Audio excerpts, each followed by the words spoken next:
Palacio de Congresos ha sido un motor de desarrollo urbanístico para barrios como Beniferri o Nou Benicalap, ya que tenemos que tener en cuenta que hace 20 años aquí prácticamente no había nada. El impacto económico y la importancia que ha tenido en el desarrollo local de la ciudad de Valencia ha sido importantísimo. De hecho, hacemos una estimación de que aproximadamente el Palacio habrá generado unos 1.100 millones de euros de riqueza. Y ya no solo es el impacto directo que tiene en sectores tan importantes como el transporte, el sector del turismo vinculado a los hoteles, a la gastronomía, sino también el impacto indirecto, ¿no? Porque una persona que viene a disfrutar de un congreso en un espacio como este luego hace de prescriptor en sus lugares de origen. Es muy importante que las inversiones que hagamos en la ciudad sean buenas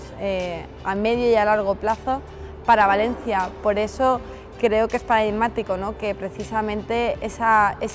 repercusión económica que tiene el Palacio, que aproximadamente por cada euro que invertimos genera 8 de impacto en la ciudad, hace que sin lugar a dudas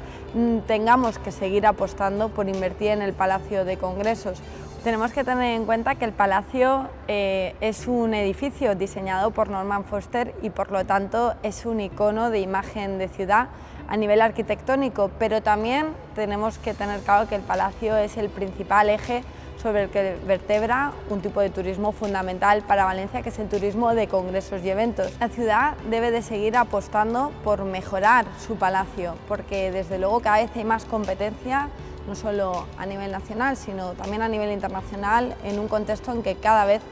los eventos tienen esa proyección más internacional, y si queremos estar en primera línea, si queremos competir,